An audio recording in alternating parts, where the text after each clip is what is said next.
శ్రీపతయే హర హర మహాదేవ.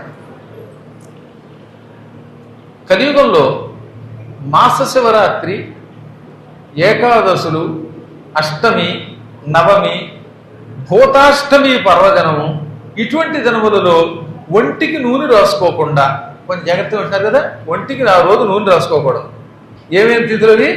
ఏకాదశి, అష్టమి, నవమి, చతుర్దశి, అమావాస్య, పూర్ణిమ. ఈ రోజుల్లో తలకు కానీ శరీరానికి కానీ కొప్ప నూనె రాసుకునేవాడు కానీ, లేకపోతే ఒంటికి నువ్వుల నూనె రాసుకుని స్నానం చేసి అలవాటు ఉన్నవాడు కానీ ఆ ఒక్కరోజుకి నూనె రాసుకోకుండా గంగా స్నానం చేయాలి.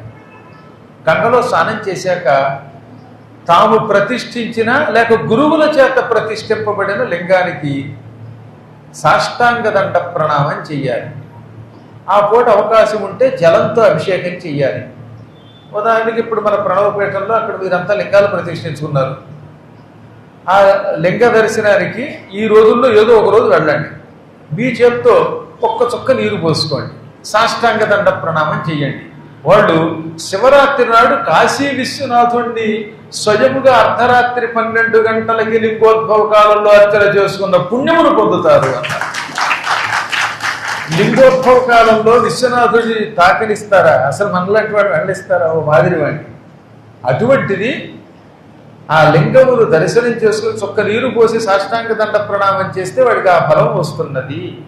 మీలో కొంతమంది అక్కడ లింగ ప్రతిష్ఠ చేసుకున్నారు లేదా? చేసుకున్నవాడు చేస్తాడు సార్.